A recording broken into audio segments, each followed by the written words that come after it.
Hello and welcome to Crew Size on a Knife Edge podcast. Today we have travelled down to the beautiful little town known as Fowey to meet a chef who was previously a finalist on BBC's Masterchef and has also worked for celebrity chef Paul Ainsworth, Charlie Walters. Great to have you on, mate. Great to have you on. To kick things off, I think let's just go way back to what led you down the route of becoming a chef. Yeah. For me, like I never actually wanted to be a chef to start with. Right. I grew up in a family that was quite sort of clear that I had to do something and had to do something well. And I was a bit lost. At one point I wanted to be a mechanic, and then it became clear that I wanted to be in the police force, and that was the way I was going to go with it. But obviously I couldn't enrol until I was 16. But I was encouraged fairly young to sort of commit hard to working, right, and going and getting a job. So it was like, okay, what can I do in the meantime? Okay, great. I'll go and wash pots. We had a family friend who owned a restaurant, so it seemed that was the sort of the easy route really to go and get a job was to wash pots. And then alongside that, it was like, okay, great. Well, what GCSEs do I take in school? Whilst I wait to enrol in the police force.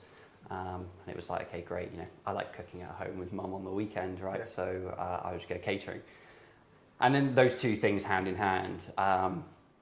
I absolutely loved washing dishes. I cannot tell. You enjoyed it? Honestly, at the age of 14, 15, so I started washing at 14, but that sort of, for me, which was 2014, 2015, 16 really, where I was washing dishes, I absolutely loved it. I fell in love with that atmosphere of a kitchen a long time before food. For me, those sort of early starts, late finishes, being involved, sort of the camaraderie of it all was great. I could not get enough of it. I remember I booked some time off for my mock exams, yeah. And then 2 days before my holiday was due to start to go and revise, I was like, nah, I'll stick around. 50 hours week, 50-hour week at that age. It just felt great. And that was where the love of the kitchen started for me really. And I didn't really start cooking until I was 16, so 2 years of washing pots. That sounds so similar to me. Mm. I started washing dishes. Yeah. It was my 14th birthday. Yeah. And I went out and got a job washing dishes. I hated it, absolutely hated it. And then that's what pushed me to become a chef. Yeah. So I was like, don't want to do dishes anymore. I loved it. If I've ever got to tuck in here at the restaurant and do a shift on pots, at that point, something's gone wrong anyway, but any excuse to get up in the sink, bubbles everywhere, and just absolutely annihilate the KP room, yeah, 100%. What was your first, experience actually in the kitchen cooking? So it was around that time really, washing dishes as well, because obviously it became quite clear that being a chef or taking hospitality as a career was the route I was going to go down. It was okay, great, put a knife in your hand, let's start, prepping. So in the industry, sort of my first memory, or the furthest I go back is making coleslaw. So I wash pots at a burger joint. So it was burger, fries, coleslaw. That was the majority of the menu, right? Just there, slicing cabbage, onions, grating carrots, and I'm talking 20 kilos of coleslaw. That's sort of my first memory of it. But other than that, cooking with mum at home, at the weekends, and I have divorced parents, so during the week I was living with dad, and at the weekend obviously it was a mini holiday going to my mum's. But she made a mean sticky toffee pudding, and that was my favourite as a kid. Yeah. So do you reckon that kind of background then, with your mum making sticky toffee and all that, kind of also just pushed you a bit down the chefy route? Yeah, I think as a family, if I look at the women in my family, they are all incredible cooks. I can't speak on behalf of the gents. As a rule, they're generally pretty terrible. My dad's great at a barbecue, but that's about it. But my mum, both my grandparents, my stepmom, they are really good in the kitchen. And even this year at the restaurant, we have recipes that are going on Narla's menu that have been passed down from my mum's mum, right? So it's Wow. generational recipes. My mum still has them handwritten. From her gran as well. So yeah, I think cooking's always been a big part of my family as a whole. I just decided to carry the baton. Did you straight away think, right, I want to become a chef and I want to go down the Michelin route, or did you just kind of work any jobs that popped up? And yeah, I think it became fairly clear that it became fairly clear, like early on, like 14, when I first started washing dishes, it was like this is where I'm going to go, and I'm going to commit hard to this. And you know, I did that sort of, you know, I guess 18-month, 2-year stint of washing pots, like dipping in and out of, you know, helping the kitchen wash salad, prep coleslaw, you know, all the little jobs. Like someone's got to start, you know, so everyone's got to start somewhere. Oh, yeah. And then it was like, right, I need to leave this job and go work somewhere where I'm not seen as a pot wash. You know, I want a kitchen job. To be a chef, yeah. Yeah. So I left and went somewhere else, and you know, started working in a kitchen. Then, you know, never doing dishes. You know, at the age of 16, and I loved it. And it just became, you know, like day on day, week by week, it was like clear that I had a passion for the finer side of dining. Right. I then left there and went and worked in a Michelin star restaurant in Devon. Wow, and did just very, very short stint there. Which restaurant was that? So that was the Elephant in Torquay. That's so odd, because I had Joseph Fallowfield in like a couple of days ago. Yeah. He also worked. I saw that actually. So he was head chef at the Elephant. Yeah, I joined, like I said, I did a 6-month stint. You know, I was 17 years old, moved out at 17. Which is obviously a challenge in itself, right? Because you're not legally allowed to rent anywhere at 17. So my mum had to rent somewhere and then sublet it to me. And I think like the whole thing was just like, from like a kid who was sort of like, you know, I was mummy cuddled as a child, right? So to sort of like leave home at 17, be by myself, like, I definitely wasn't doing my own washing. I was still bringing that home for both of my mums to wash at the weekend. But it was a lot, right? So I did 6 months there and then called it a day, because I was like, oh, I can't do this any longer. Yeah, it was just for me, it was too much too soon. But I look back now and realised actually what an impact that 6 months had, right? Like that being in a kitchen where, you know, it's like pristine, clean, it's disciplined.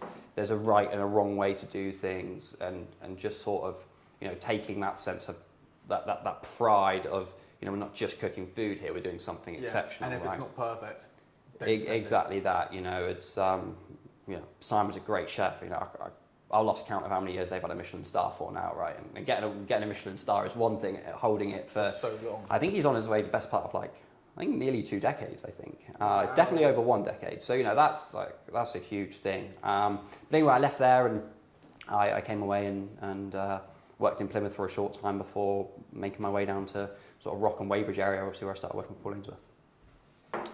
We'll go on to that. Yeah. Where did you start with Paul? And which restaurant? Yeah, so I did the majority of my time. So I was with the Ainsworth Collection for about 3 years. The majority of that, I'd say 90% of that was spent at the Mariners. So I was there on opening day when the Mariners first opened. So I mean, that's an experience in itself, like being part of a restaurant, and not just any restaurant, but like a pub like the Mariners that had such like such craze around the opening of that. You know, going into opening week, doing somewhere between like, I think like 400 covers a day we were doing. Like huge numbers, brand new team, no one's ever worked together, right? It is the most, it's great to look back on now, like in the moment, like that first week, you're thinking like none of us have ever worked together. And obviously kitchens are like stitched up on like harmony, right? You know, working together as a team. Has flow and... there must have been about 8 of us in there that have never done a service before, together, right? And but no, that was really, really interesting. I spent most of my time there, but you know, within the Ainsworth Collection as well. You know, I dipped out and went to Reggiano's for a short period and was trained front of house there for a small time, and also did guest relations for one reason or another. But you know, at the time I had to leave the kitchen for a short while for a medical reason. So going to guest relations felt like a defeat for me, right? I must have been 19. And was like, this is so disappointing. You know, I've thrown everything at this for, well, ever since I started work. You know, being in hospitality, and now I've got to come away from the kitchen. I was heartbroken for sure, but looking back on it now is a blessing in disguise, because I have an insight of a part of hospitality business that the majority of chefs don't have. Right, like when does a chef ever go and do guest relations? And you know, we take big pride in our guest relations here at Narla, because for me, it's not the experience doesn't start when you sit down at the table. It starts when you booked the table. And that's something I learned from the Ainsworth collection, right? I was just about to say that. Just about to say it, because when I spoke to Paul, he was saying literally from the second they send the first email or the 100%. first phone call, yeah, that's when the experience starts. exactly that. You know, like those types of things, and I think that's what I picked up from the Ainsworth collection the most is like their attention to detail, right? There's nothing too small that doesn't need attention. Like, you know, like I said, like just how you reply to an email is a huge difference. You know, you could write the same email two different ways, but if one's just not that, you know, friendly, it seems obvious, but I'm saying like we go the extra mile, yeah. And it's, you know, even an email, you know, that should have attention, and how the front of the building should look, you know, and how the plant pots look. It's like, okay, well, who's really looking at the plant pots? Well, it doesn't matter. I'm looking at the plant pots, right? And that's the type of thing that the Ainsworth collection taught me. It's just that sort of attention to detail, that like question everything. And I mean, what Paul's created in that family is great, you know, because he doesn't just believe, you know, those sayings that I've just said. Every single member in that collection just believes that. And like, you can't be part of that family and not get on board with their ethos because everyone is so passionate, right? But that helps, obviously, him as well, if everyone's got the same mindset. Yeah. Because the second someone starts deviating from that, that's when kind of things start coming Yeah, in. exactly that. And obviously we're early days here at Narla, but you know, that's definitely, I take a lot of inspiration from you know, that collection everywhere I've worked, really in one way or another. But yeah, you know, there's nothing better than a nice working atmosphere. Obviously that's something we're quite proud of here at Narla that we already have, but you know, we're 12 months in, so we, you know, it's consistency. Definitely.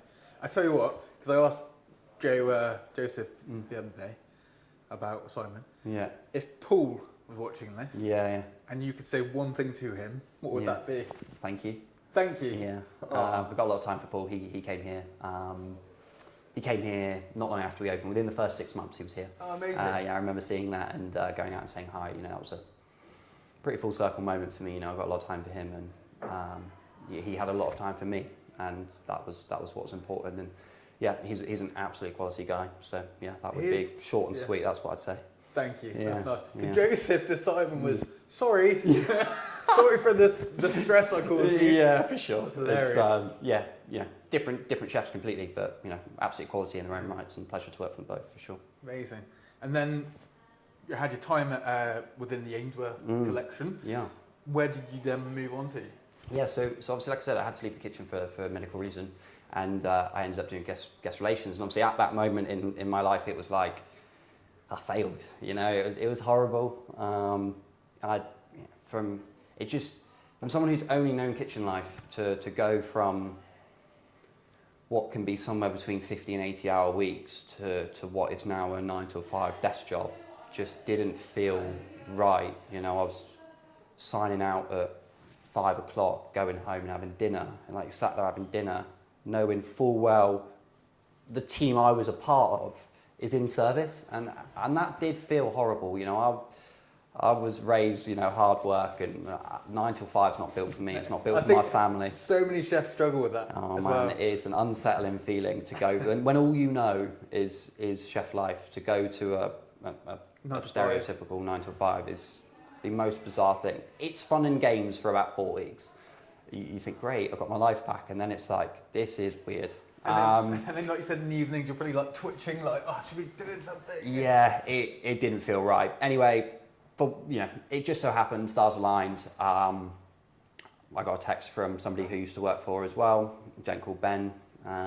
He owns the sardine factory in Yamas in Lou. Ben Palmer. Yeah, he's coming on here. Oh, very great. soon. Yeah, he's a great guy, you know. So between that elephant stage and going to the Ainsworth collection, I worked for Ben for another short 6 months when he had a restaurant in Plymouth called the Greedy Goose. Again, that was great. I mean, it's not a massive part of my career because I see it as a, you know, I'd just turned 18 and it was a bit easier than what I'd come from, and it was just that short 6 months of partying basically, and it's probably the only sort of time I've ever let loose in my life, right? Other than that, I've been pretty on the straight and narrow, and yeah, so Ben messaged me, he was like, you know, I got a sous chef job here, waiting for you with the view to, you know, take the reins of the sardine factory. And like I said, you know, I was 19 at the time, and that almost seemed like a little, you know, too good to be true, but you know, I'm not really one to let an opportunity slip. So I had a chat with him and took the job. Lou area's more home for me anyway. So it felt great to come back and, be closer to my friends and family that, I had growing up instead of being, an hour and a half down the road in either direction, depending on where I was working. So that was really, really nice to work there. And I worked there for 3 years, and then, my wife joined us a month after I started there and took the restaurant manager role there. So we were there for, 3 years and sort of led the sardine team. It was really great. I look back at some of the questionable things maybe I served when I was 19 or 20, taking my first head chef role. Head chef at 19? That is like a really young age for a head chef, isn't it? Yeah, so I think I'd maybe just turned 20, I think, because it's just as we come out of COVID. But yes, it's really young, and yes, it was a great achievement, but I'm not naive enough, to look back and, say I knew everything, and I definitely didn't, But what was nice is I was thrown in the deep end, and sorry, Ben, but I made mistakes under his name instead of mine, right? And I think that's important, and Ben's a really great guy for allowing me to do that and make my own mistakes. Probably a better man than I am in that aspect, because I sure as I wouldn't let somebody do that to my restaurant. But we had a really good relationship, between Ben and his wife Frankie, and myself and Leah sort of leading that sardine team for 3 years. And me and Leah grew a lot, right? We started there, when we were 20, and obviously left when we were 23, and that's still, really, you're growing a lot during that age, and learning a lot and learning how to work and manage people. I mean, that's the biggest challenge, like trying to manage someone at the age of 20. I mean, you can barely manage yourself, let alone manage somebody else, and then sort of like command that respect that you feel you deserve was always a challenge, always has been a challenge for me to sort of have that age thing thrown in the mix. But it's nice now because we're coming out the tail end of that, and like I said, we were there for 3 years, and then me and Leah left in our own time and opened Narla. We had somewhere in between to test the water, but Narla was always the dream and always the bigger picture. Now let's get into Narla. We're already in Narla. Of course. We're in Narla.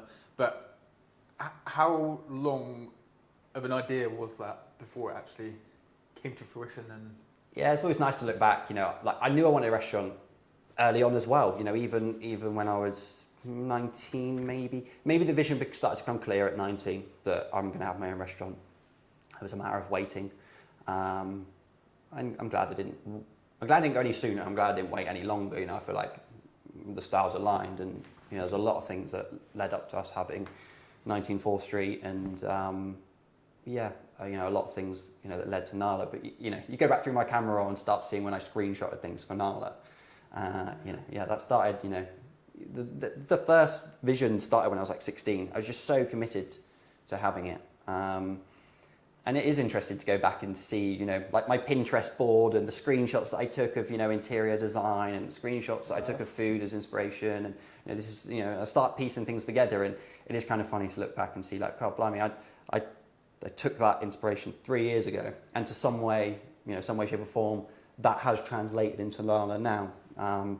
Like the stone effect wall that we've got here, that was always part of Narla. Like that was always going to be part of it. The open kitchen, obviously we were lucky enough that was already here at 19 4th Street, but I always wanted that as well. And just the style of food, I'd spent so long at, the Mariners and the Sardine Factory, again, great in their own right, but they're not fine dining restaurants. So there was always that sort of gap for me of, well, I know what style of food I want to do. I know what I'm capable of. I just haven't proved it in a long time. I haven't done fine dining since I was 16, 17. So there was a little like, okay, can I still do it? Am I as good as I want to be? The answer for that is still no, but of course we work to it. And then of course I went and did Masterchef, which was great because, everything else aside, this is my own food. I don't have to answer to Ben. I haven't got because obviously at the end of the day, Ben's running a business, so putting a fine dining plate of food on it, the Sardine Factory just doesn't fit, and rightly so. But Masterchef has no rules. It's my menu, my food. No one can tell me I can't do this. And obviously for me, it turned out all right. I got to the finals, and that was kind of the final sort of, okay, you've got this. It's time to do your own thing. So that kind of, I guess, push you to be like, confirmation of like you can do this? It was the confidence boost of, I could cook everybody else's food. That was clear. I was doing really well in those restaurants, and this is what we want you to cook. You copy it and make the team cook it, and it's like great. I can do that. But whether I can come up with the dishes myself and people enjoy them it's not as easy necessarily as it seems. Yeah, because it's right? all on you, isn't it? Yeah, 100%. And there's so much to think about. It's not just about cooking a nice place of food, a nice plate of food, because it's something else. We're firm believers here at Narla. It's about how you eat it, and obviously how it looks when it hits the table. Is that best served over here or over here on the plate? Because is it that best served on the side, so that nothing should be awkward for the customer, right? It's not just about cooking a nice plate of food. In fine dining, I think there's so much more that gets taken into account. That experience, and I love that. It's not just food that I love. I love creating a restaurant experience, and that is the big thing, isn't it? 100%. It's not just about the food. No. Like if you go to a restaurant that does really good food, but the service is terrible, you won't go back. 100%. Like I knew that anyway, but like our first year at Narla's confirmed that the food is. There's lots of other things in motion, but I say the food is a third of what goes on here at Narla, right? You've got atmosphere, service, and food, and I'd argue that good service can make up for bad food, but good food can't make up for bad service. So when you put it like that, actually, service is way more important here at Narla than what we do than the food. I would really hope that no one comes to Narla and has bad food. But the point I'm making is it's not actually really about the food. That is a small piece of a much bigger puzzle. And that's what excites me, right? It's not just going in, being in the kitchen, cooking, plating food. I mean, that is, obviously my job, but I absolutely love the restaurant. I love that sort of, how does somebody get from the lounge seating area to the table in the most effective, streamlined, unawkward way possible? Because if they're carrying their wet coat the whole way, we failed. Like, that's not right. That coat should never have been in their hands, and a customer should never be left wandering in a restaurant. And there's much more. And don't get me wrong, like at Narla, we're a long way from where we want to be. We're really, really great at what we do, but this is a journey, right? We're year one of potentially 20, so we've got a long way to go. But I'm really, really proud of what we've achieved so far. I love like when you start talking about it, how passionate you are. Yeah, for and you sure. can definitely tell you just care wholeheartedly about the really small details, because it is the tiny little details that really add up to the whole experience. 100%. Like it's been said before, but like greatness is a lot of small things done well, and I truly believe that there's no one part of Narla that's going to make the difference. It's all the little things coming together. So that's beautiful. Well, what we'll do, we'll leave a link for Narla in the description of this video. Moving on to the last question. During your whole career, within those however many years, what would you say, if you could narrow it down, what would you say has been your proudest moment?